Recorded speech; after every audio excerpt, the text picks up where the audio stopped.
Volga, IB Masters Learning Center at ivmasters.com, and today we're going to look at the 17th question from the Digital SAT Test 2 Module 1. This is from the Bluebook app. Number 17 reads, which choice completes text so that it conforms to the conventions of standard English?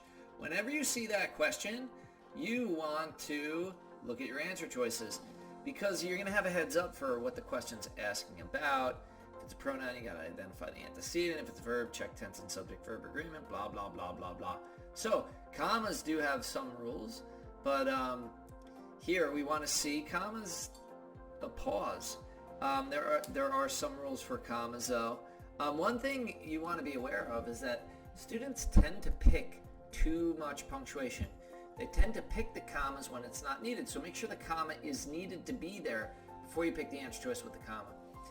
So we go to the passage, and it says gathering accurate data on water flow in the United States is challenging because of the country's millions of miles of waterways and the fact that the volume and speed of water at any given location can vary drastically over time.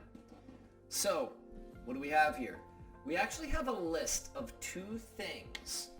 Number one is the country's millions of miles of waterways, and number two is the volume and speed of the water at any given location can vary drastically over time. So do you have a comma to combine two items in a list? No. If I say my favorite colors are red and blue, there's no commas there.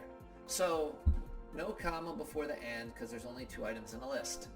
Once you've eliminated those two answer choices, you've got to think, hey, do I pause when I say the fact that the volume and speed of water at any given location can vary over time? You don't.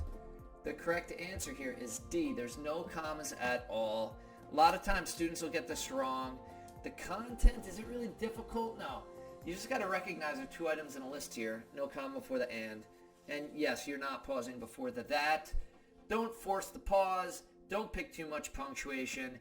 And thank you for joining us today. If you like this video, click like. You can share it with someone who has difficulty identifying when and when not to use a comma. If there's any question you'd like to answer from any official PSAT or SAT or ACT, leave that in the comments. I'd be happy to shoot a video on it.